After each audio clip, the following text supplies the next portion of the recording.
And I think one of our biggest failures, and I dare say this because I know some people will disagree with me, the church has played a very big role in taking this country down.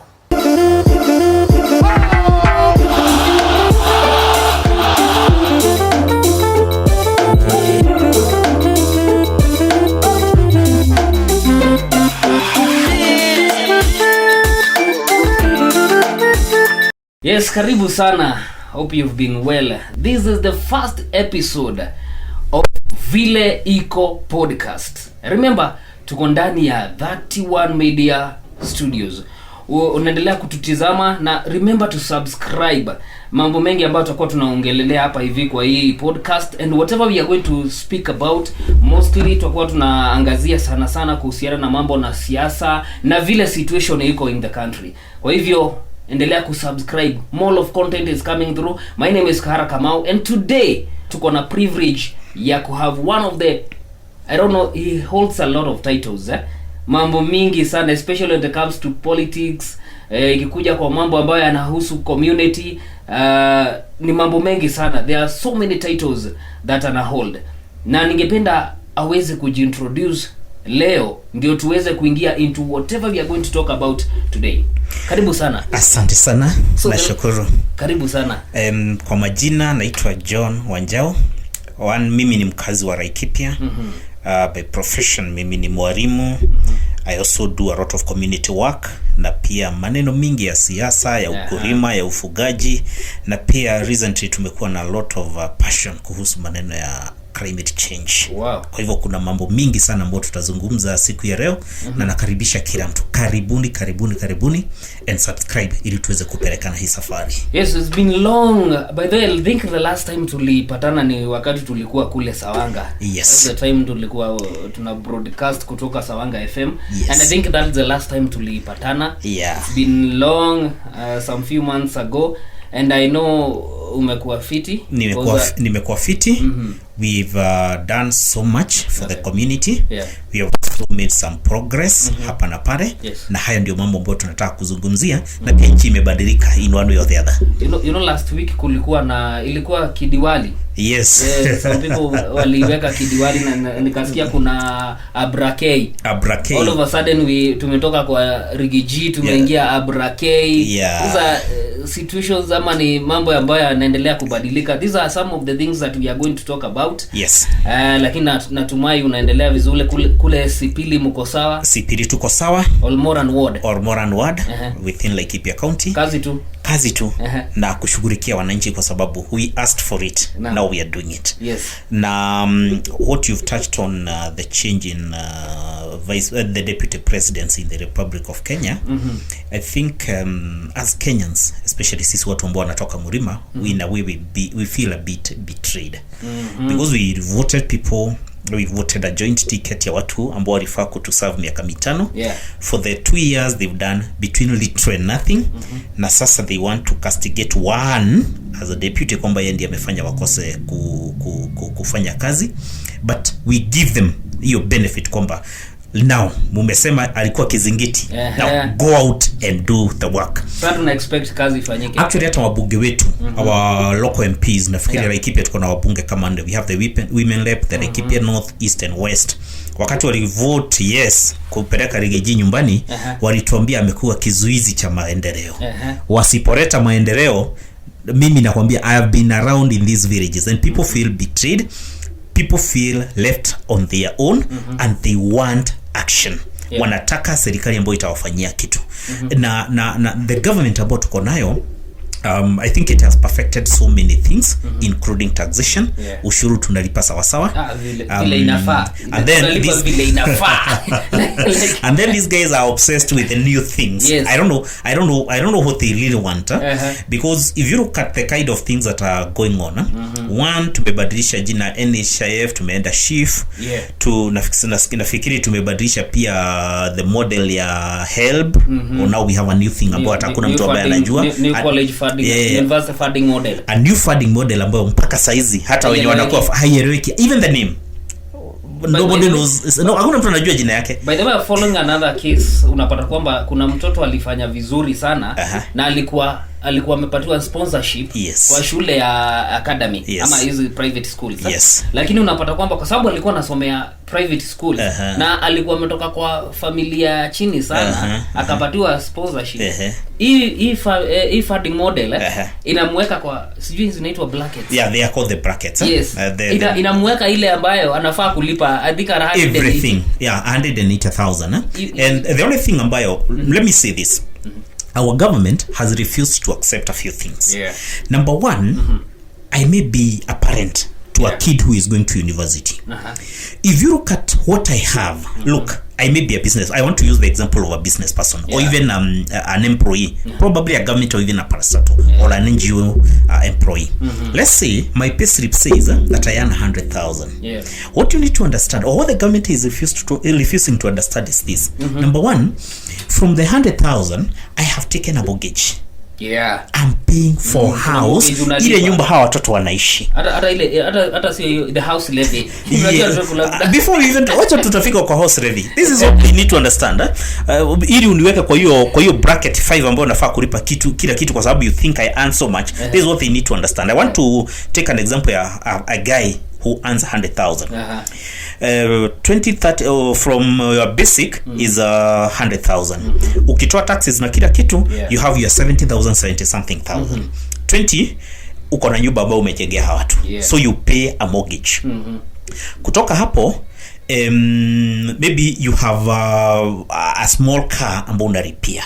You have one or two things ambazo unafanya na kuna kabiashara ambayo unajaribu kupembeleza uone kama itashika. By the end of the day, what you are left with in your payslip is 30-20,000. That is food, that is cloth, that is also the fees for the brothers and the sisters and everything that goes or comes into that family. Ukienda kwa mfanyi wa biashara hapa Kinamba ama kule anywhere in this country, utapata mfanyi biashara ambaye akona working capital ya 3 million. But let me tell you, kama wewe mfanyikazi ananunua for example mabati, out of the 3 million ambao unataka kusema ni pesa yake, let me tell you, faida yake kwa say the whole thing anunue mabati ya 3 million. Faida yake sio 3 million ambayo unaona. Hiyo si pesa yake, hiyo ni pesa ya biashara. Faida yake labda kwa kila mabati ni shilingi 100, 200, 300 ukienda sana. Kwa hivyo kama shilingi milioni 3 iliweza kununua mabati 10,000. Then it means his income is 30, 40, 50,000. So what we should be focusing on as his income on monthly basis is not the 3 million ambayo wako nayo. That is the working capital. It's the 40-50,000 that this person makes per month. Kwa sababu tukimweka model ya 180,000 kwa sababu we think akona milioni 3, then what we are telling him is uwe ile biashara yako usomeshe mtoto. Then akiwa biashara atakula nini? Maisha itakuwa ngumu. Actually the life will be unbearable kwa sababu akiwa ile biashara kama kuna mortgage alifaa kulipa mahali hataweza kulipa. Akiwa ile biashara hataweza kusustain familia yake. Akiwa ile biashara kama kuna shamba ama anything ambayo anajaribu as an alternative source of income, then it will have to go down. So in a nutshell, what I'm saying is through oppressive taxation systems, the government is killing investment. And that is the biggest tragedy ambayo tutaipatana nayo katika nchi yetu ya Kenya. My argument is very simple. Look, you kill the small businesses. Then they'll be run over by foreign businesses or investors. Adanis, the Adanis of this world, you know, the Microsofts of this world. All right, so we kill ile biashara kidogo ya kutengeneza mabati hapa Kenya, ile biashara kidogo ya kusaga unga hapa Kenya, and then we'll import these things from other countries. We do a lot of imports. There's a lot of brain drain. There's a lot of income that is the money that is going out, what we call the withdrawals from our economy, and literally there will be very little that is circulating in our economy. And that is why hizi town zetu leo hii kuzunguka upate mtu ambaye ana pesa kidogo inakuwa challenge, because there is no money, there is no circulation of money, and lack of circulation means kwamba wale investors ambao walikuwa na milioni 2, yule mtu ambaye alikuwa na pesa ya kununua mahindi, yule mtu ambaye angefungua kiwanda ya kuprocess maziwa, we have killed them because we have drained everything through working medical covers, through exploitative taxes, na pia sasa tumeongezea jukumu ya kusomesha watoto wao through models ambazo wanalipa crazy amounts. Therefore, by withdrawing money from ordinary mwananchi, by withdrawing money from the small and micro enterprises, we are making sure that there is no circulation of money in that economy. And if there is no circulation, trust you me, there is no economy, there is no growth, and by the end of the day, instead of raising more taxes, what we end up with is a whole bunch of citizens who cannot even afford food, leave alone taxes. Well, this is a country for us. By the way, kuna this issue because we are having a lot of issues that's gonna happen in this country. Yeah. We are having the presidency limit increase. Yes. Ambayo ni mswada ambayo ilikuwa iwasilishwe. Yeah. UDA is trying to say it's not theirs. Yeah. Well, as we know, hata fisi akitaka kula mtoto, yeah, anasema yeah, ananuka mbuzi. So, but do you think increasing ama what is your opinion in terms of hiyo mswada to increase limit ya presidency? We can simplify it into very easily. That's greed. Our politicians are greedy. Our politicians fear the voters. Our politicians are not ready to face us as frequently as they do. Our politicians have just got into power and they've realized that power is transit. They've realized that we have already done 2 years. Yeah. We have another 3. If re-elected, we'll only have another 5. Yeah. And let me tell you, the moment you're in power, you see time fly. Literally fly. Because if you ask these guys, if for example you pick anyone in power, maybe the governor, the MP, or even the president, ask them, how long have you been in power? They will think that you've been in power for a week or 2, but you will tell them, look, you've been in power for almost 2.5 years. You have 2.5 more years to go. So what are these guys trying to do? These guys are trying to dislapse us from what is ailing our country. Yeah. They don't know where to fix our economy. They don't know how or even when they should start fixing our economy. And that's why they are still fighting on issues that do not really benefit our citizens. Yeah. Look, if they want to increase their terms limit, well and good. But the only thing they need to remember is that they'll go to Mwananchi. It has to go through the referendum. And Mwananchi, at the moment, is not convinced that these guys are even worth retaining in power, even for a day extra. These are folks who have proved that they can treat our constitution as a list of suggestions. It's a document that they don't respect. Because if you look at them, how they have rushed through the impeachment of the deputy president. Remember, in this country we have some governors who were fully impeached, but they are still in power because there are some court injunctions and court cases that are going on. But now, when it comes to suiting their interest, they are always willing to come together. So by the virtue of that, they cannot change our constitution without going through the referendum. That is their biggest headache. But I can tell you, between now and 2027, nobody will touch the constitution. Nobody will. Hawezi referendum. Hawezi. Because if they allow a referendum now, it will build a momentum that will make sure they go home. Remember Kibaki? Kibaki did a lot to, he found a collapsing country, and within 2-3 years he had already put us on a very good trajectory. But he dared a referendum in his first term. He almost lost the presidency. Karibu flop. So nobody will touch the constitution. Right now what they are doing is testing the waters. And I can tell you, they know the waters are murky, they are dangerous, and they will not head that direction. Hawezi hata kidore hata ikiza. That's why when you hear this story of changing the constitution, that it will come probably, but not before 2027. If keenly you look at the situations in this country, you will find that we are having a parliament that is not even performing. We are having a judiciary that is already compromised, because we are already we can even see from what is happening that the judiciary is so compromised. But the question is, where are we as a country? we are between a hard lock. We are between a lock and a very hard place, because the parliament, as you've put it clearly, is unfunctional. The judiciary is dysfunctional. It cannot execute its mandates without interference.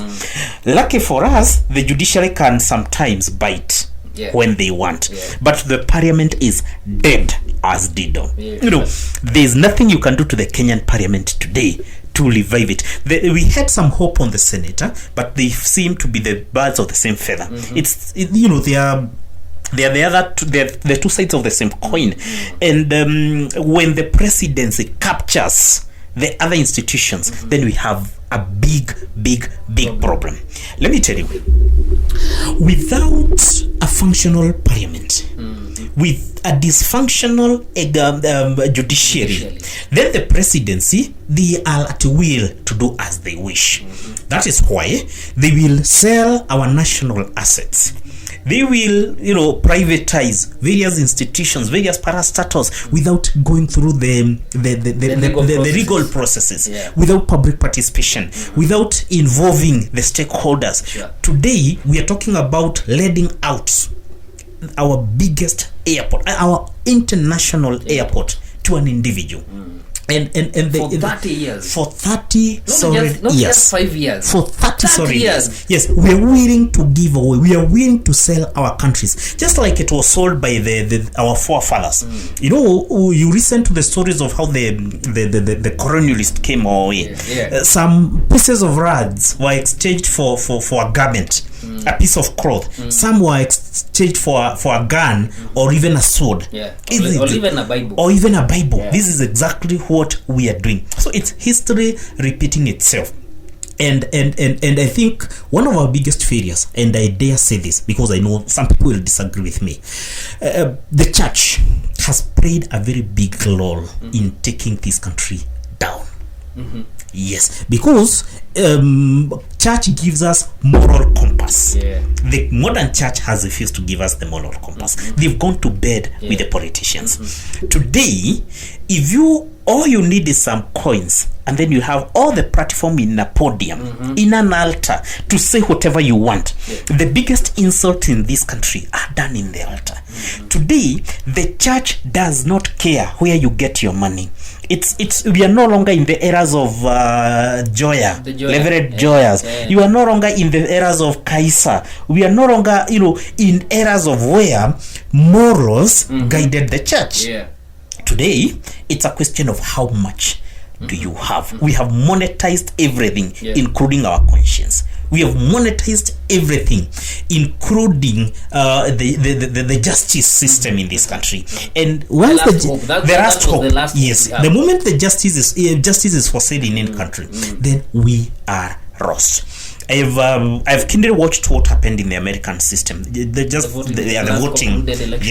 concluded election. If that was done in Kenya, and talking about that election, is that Kenyans celebrated as if Trump was a Kenyan, or somehow Trump was born in Murang'a or somewhere in Bodo or somewhere in Kericho. We are emotional. Kenyans. I don't know why people celebrated so much. I'll tell you why they celebrated. Kenyans are emotional. That is number one. And because there's some rivalry that is it's brewing between Mount Kenya and the current government, and the current government had already done some slick deals with the previous regime, the Biden-Harris regime. Okay. So now they know that Trump will trash. Let me tell you, the first casualty will be the Haiti mission deal. Believe you me, he will not proceed with it because Americans are paying, they are paying an arm and a leg to sustain that project in Haiti. Number two, there were some businesses and business deals that were signed between the Biden and President Ruto, and I expect them to go down. Unfortunately, Trump will also take down the Paris Agreement, the climate change deal. He does not. Actually, he has been quoted several saying that the climate deal, the climate change is a hoax. Yeah, sure. And I'll touch slightly on two things. One, why some sections of Kenyans think that the government of Kenya lost in just the concluded US elections, and then how we shall suffer because of the US government's withdrawal from the climate change, the Paris Agreement. I can tell you that in this country, the voting patterns are shifting, and they are shifting really fast. The president or the government of Kenya is pushing for AUC, the Raila Odinga's bid in AUC. A section of Kenyans, especially those affiliated to the gamer community, want that to flop as a revenge because they feel like if Raila loses, the government has lost. So these are guys are done. Actually, they are affiliating the current president with losing, especially some battles. Absolutely, they want him to lose. He betrayed them, and as Rigathi has put it severally, but Gikuyu people are very good people. But you betray them once, they do not turn back. Therefore, don't be surprised that the celebration once Raila loses AUC will even be bigger than what we saw when the Biden administration lost. But do you think he's going to lose it? The odds are not on his side.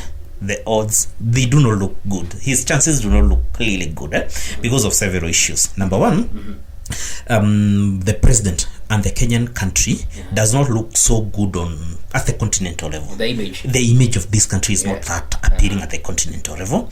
Number two, Raila has never demonstrated or has never held any office that gave him a platform to prove that he can be an African statesman. We just label him for political conveniency when we are doing local politics. But when it comes to international or the continental issues, he has never had that platform.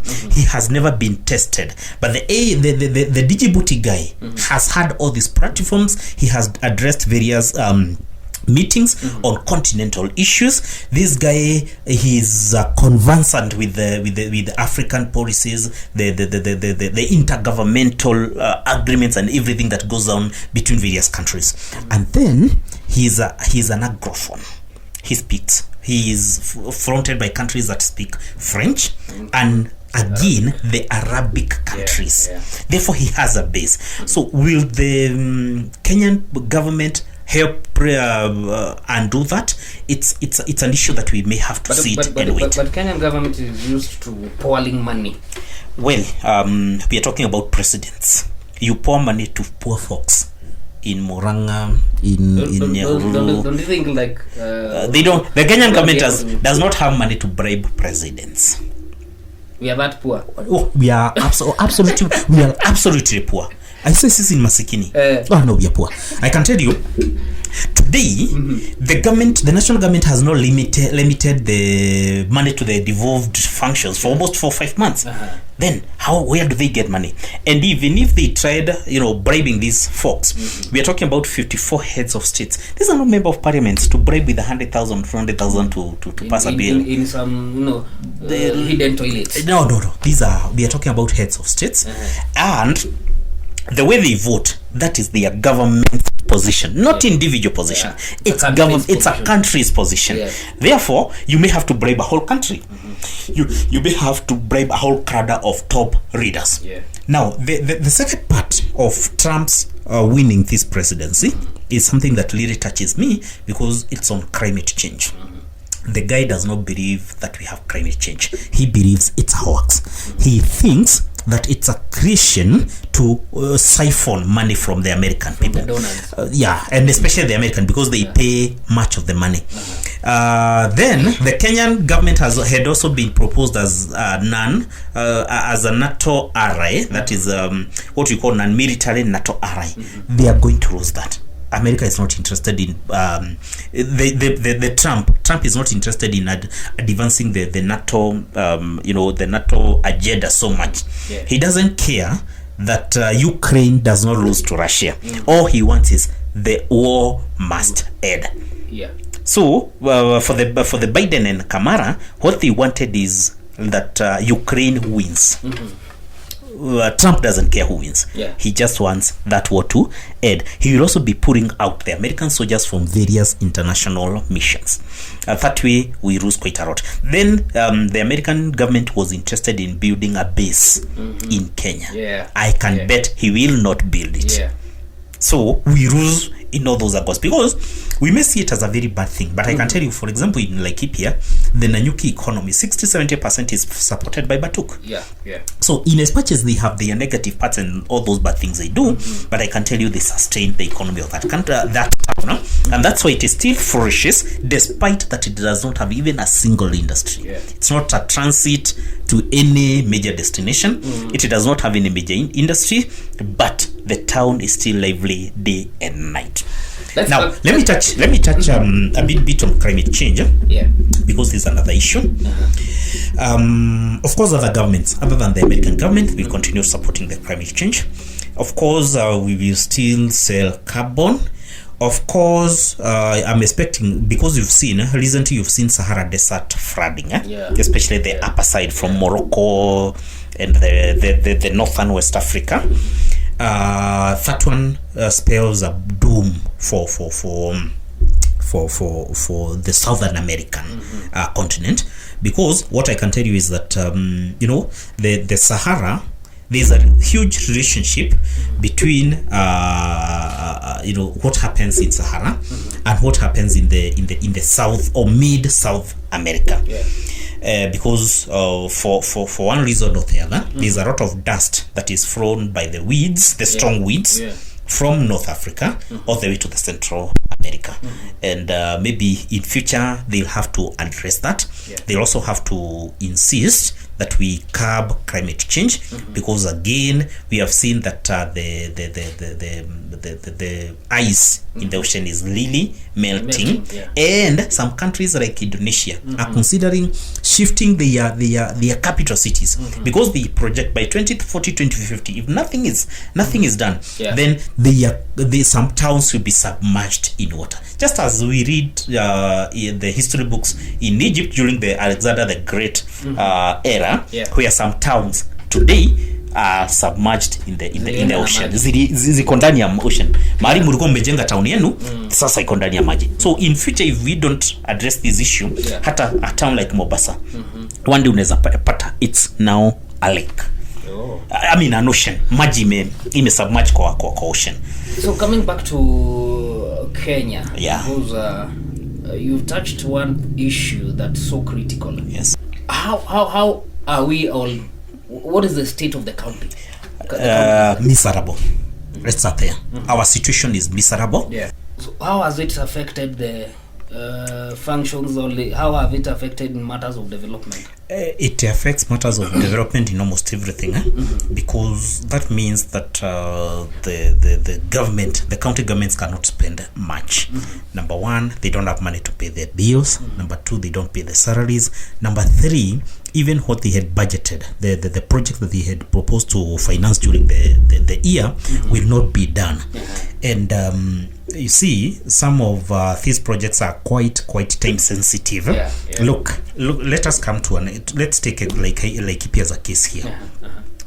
We have a county that really needs to think how to store goods, how to store the maize, how to add value to the various farm crops that they get. So how do you add value if, for example, the county government had proposed to construct a current for the milk, or even a cold storage for the perishable farm produce? It means a huge part of it will go to waste, and that contributes to food insecurity, the hunger, and lack of money to farmers. So by the end of the day, by the virtue that the government cannot support value chain projects, the value addition for the various products that they get, then it means that we cannot get value for the maize produce. We cannot get for the value for the crops. We cannot get value for the milk, and even the horticulture. The people in the horticulture business can hardly get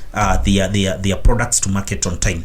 And then the worst of it is that our roads are not done. The roads will not be done. The irrigation projects will not be supported. So it's a whole problem once we don't have enough money for on time, because the money that is limited through the Commission for Revenue Allocation is distributed for various projects, from recurrent expenditure, from development, and all those other things that are done at the county level. I can tell you, devolution is at a standstill.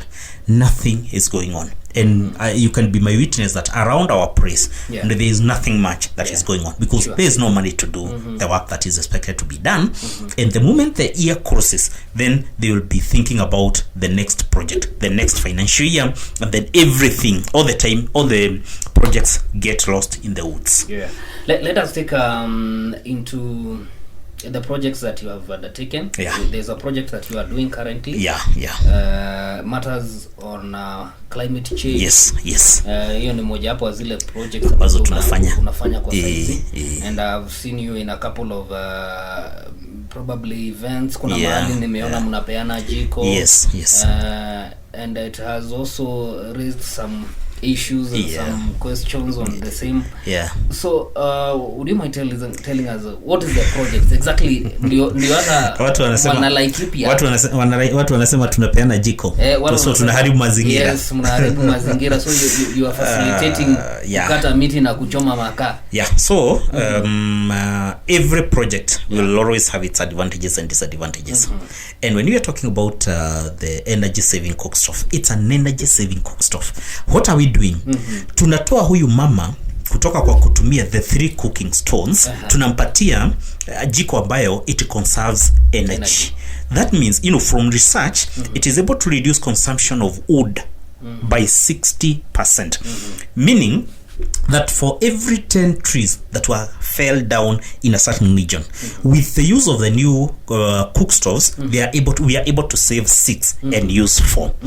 So for critics who are saying that we are contributing towards cutting down of trees, then I would ask them how, because what I believe is that we are reducing the number of trees, the number of wood fuel that is needed in our homesteads. That is number 1. Number 2, we are taking education to the people, telling them, look, the problems that we are saving, we are facing, are not coming from nowhere.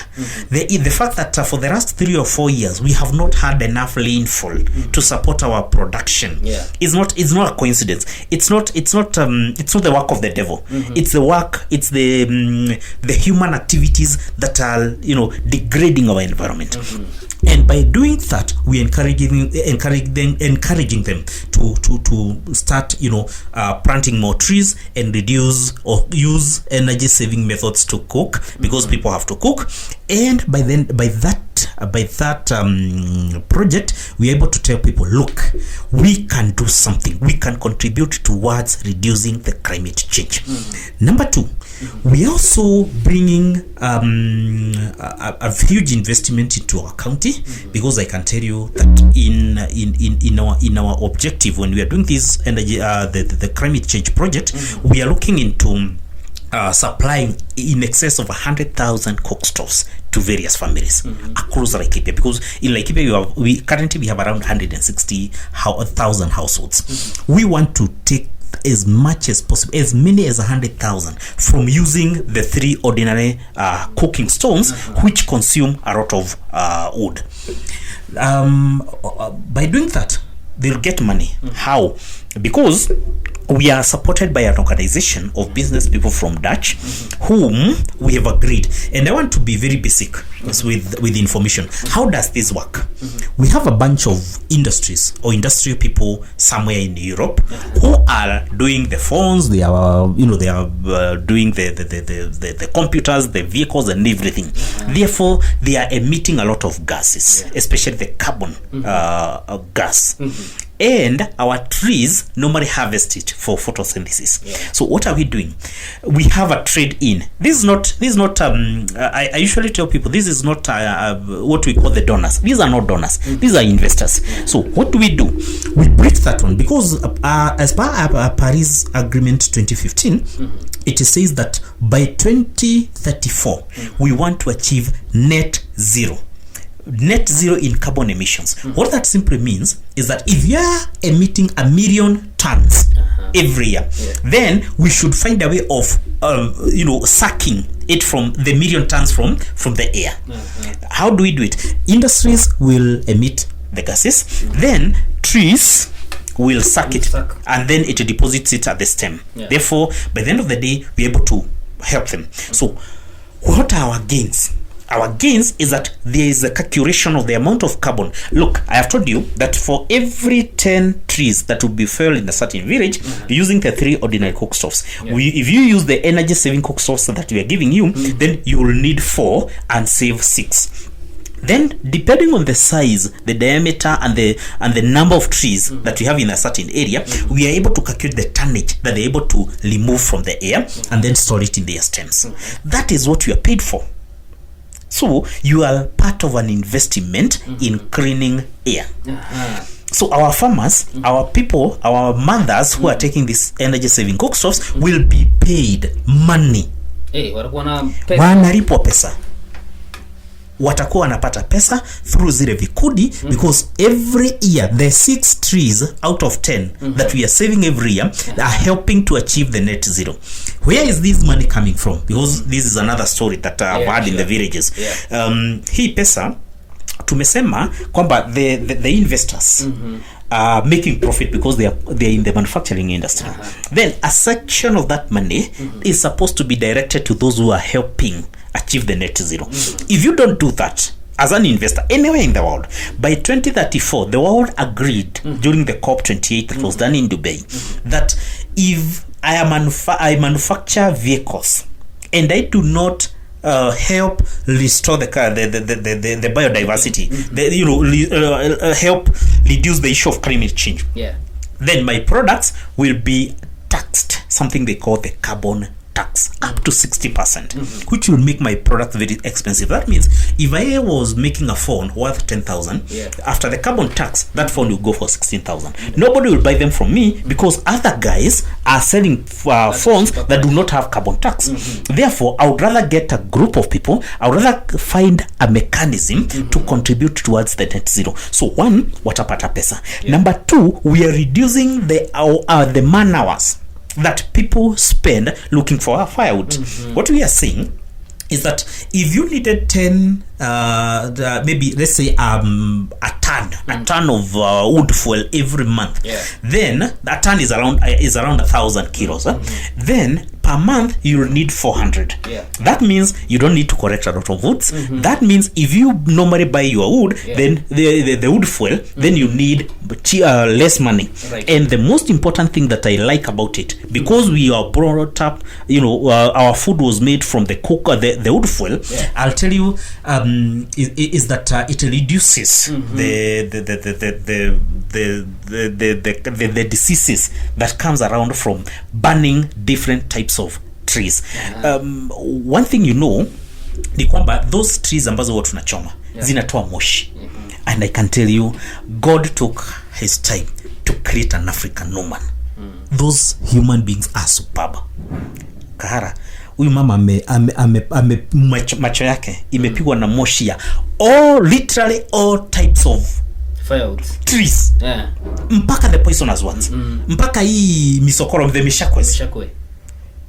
Now na bado macho yake inaona, kama tuleka torch. That is the issue. So we want to reduce the incidences of eye diseases that comes from smoke, from that kitchen, because we don't have enough trees around.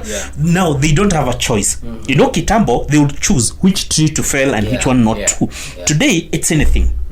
Any tree, because they are not even available. Therefore we reduce the eye problems, so we shall save you money from the buying of wood fuel, the time, the human time, so you can dedicate that time to something else. You'll get paid for carbon credit, and we shall reduce the eye problems that comes from the smoke, the kitchen smoke, and therefore save you money that would otherwise be used in hospitals. Therefore I am so passionate about this project. I am very passionate about that project. That is the first project. The second one is about growing of trees, both the exotic, the indigenous, and also the fruits. That adds to the basket, the income basket in that family. A family of 10, a family of 5 will need like say 50 to 100 fruits seedlings in their farm, and then they'll be making some extra income. Remember, in this part of Laikipia, how long or how many months are our farms active? I'll give you a very simple scenario. We normally prepare our farms around January, February, March. The rains comes around April, and then we will do with the crops, and by November to Mevuna, meaning our farms are active between mwezi wa 4 na mwezi wa 10 ama 11. If you have to do a simple calculation, we have our crops in April, May, June, July, August, September, October. By October we are done. So literally 6 months. 6 months, the other 6 months from November to the next year in April, our roads are bare, are empty, and nothing is going on. So they are not productive. So we produce for 6 months but eat for 1 year. But with this one, with the new projects that we are coming up with, when we don't have maize, we shall have fruits. When we don't have fruits, we have beehives, which where honey is harvested twice per year. So currently the 3 projects are running: the apiculture project, the seedlings project, and also the cook stoves. And remember, all these projects are registered under carbon credit, under what we call the gold standards. Therefore, for someone who will take our cook stove, someone who will plant our trees and fruits, and someone who will have our hives in his farm because of biodiversity, will get money on carbon credit from the kitchen to the farm, and even to the bees. And again, we are pleading with the government, because I know the county government is able and all those other stakeholders. Let us come together and open a honey processing unit, so that we stop throwing away the wax, the propolis, and all those other byproducts that comes from honey. Because one hive, can give you between 15 to 20 kilos of honey. And then you get maybe a 2 or 3 kilos of wax and propolis and other things. So if you're able to sell your 20 kgs of honey at say 500, you have your 10,000. If you're able to sell your wax, the 3 kgs, then you can make another 2 or 3,000. The propolis and all those other products. And by that thing, we are able to encourage biodiversity. We are also able to revive the crops that died in our region. Nitakurudisha nyuma kidogo. When we are young, our farms would produce all manner of crops. Talk about the peas, talk about the warus, talk about mahindi, talk about everything. Leo hii nataka uniambie ni nani huwa anapata miji kutoka kwa shamba yake. And you see, the problem is very simple. We embraced the use of pesticides, forgetting that they also affect this bee, which is the biggest agent of pollination. So bee anakuja kutafuta the nectar, anakunywa nectar ambayo iko na pesticide, instead of delivering it and making honey or even pollinating other plants as it moves around, it dies. Tukiua bees, then we will have a huge problem. From there, this is the other very important thing that I normally tell people. The investor whom we have a deal with on the coke stoves, we have agreed that in between 3 to 5 years, we should think of shifting from energy saving wood fuel to a completely coke stove that does not need firewood, so that we stop, we now shift from reducing felling down of trees to completely abandoning use of trees and charcoals for our cooking. So that's another issue that has been raising. Yes. Ama watu wamekuwa wakiuliza, because they are asking wengine wanapewa gas. Yes. Nyinyi mna hizi gas sisi tunapeana jiko. Nyinyi mnapeana jiko. You see now that brings us to another issue ambayo watu wanaangalia with a political eye. Yeah. Now the whole project is good. Yeah. But now it is being viewed in a political angle. Yes. And there is nothing wrong about being political because in Kenya we are where we are. If you are doing good, you are doing good because there are some good policies by politicians. If you are doing badly, you are doing badly because there are some bad policies by politicians. So we don't hide. Of course, we know that for you to sustain such projects, you will need political power. And we tell people, look, this project is good. We have started it. It's a long-term project. It's a 15, 20, 30 years project.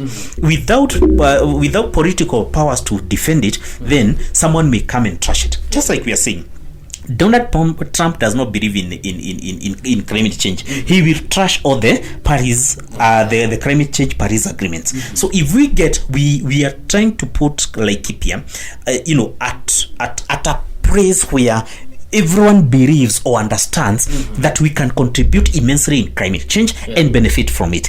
If we get a governor in future who does not believe in climate change, if we get a governor who will not support this project, believe you me, it will not land for the 15 or 20 years that it is intended to.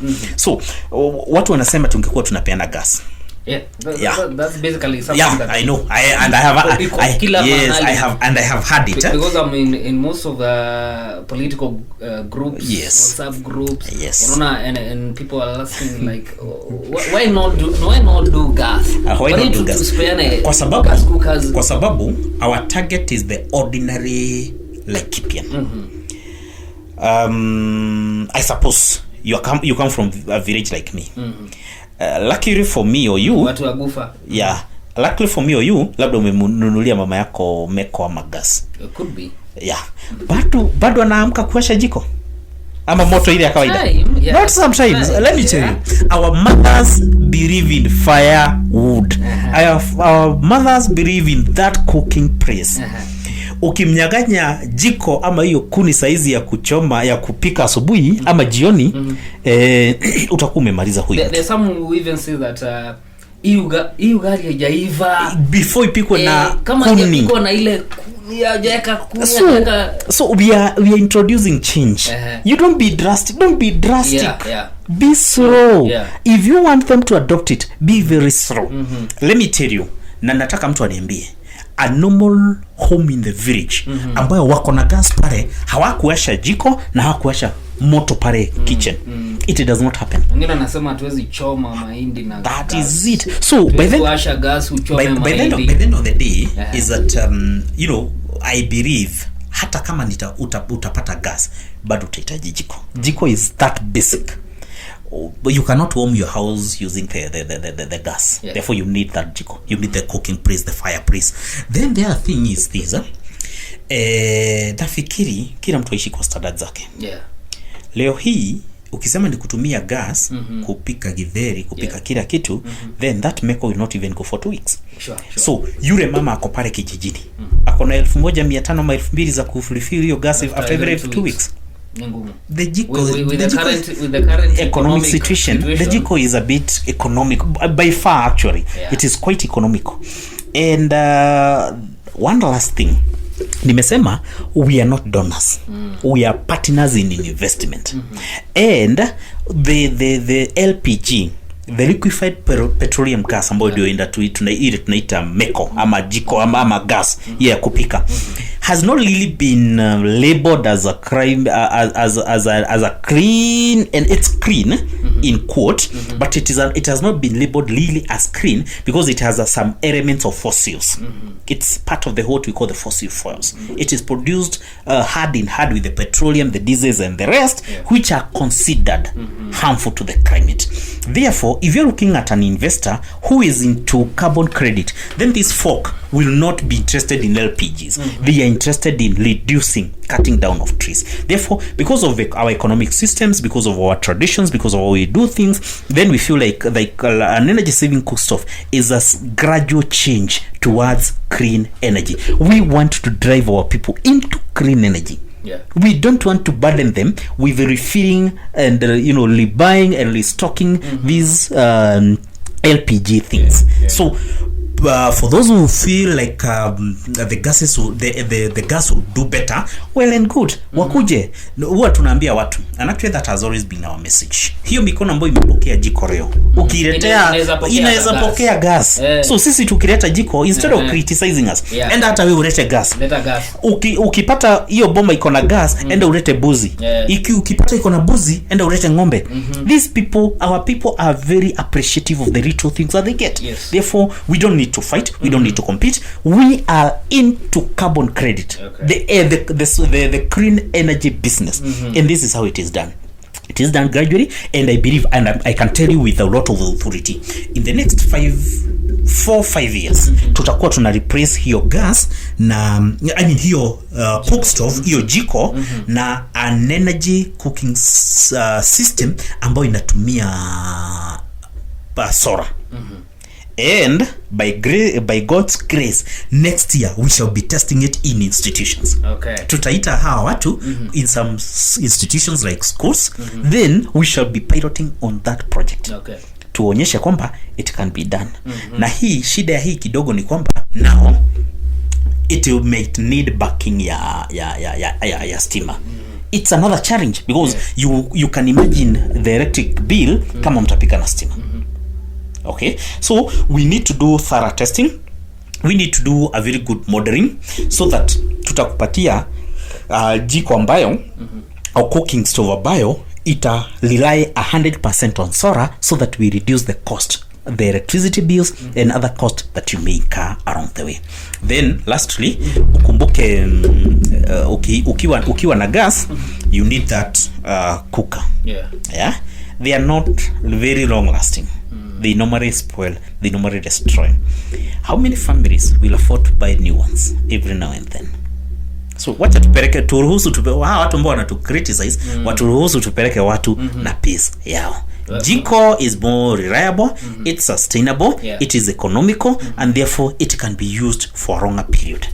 All right, I think we have had a very deep conversation on matters, touching Laikipia, touching the country, touching the project that you guys are undertaking. Yes. And I would want us to call it a wrap. Yeah. On this episode. Yes. This episode has been lit, and I hope that unaienjoy pia wewe mtazamaji wetu.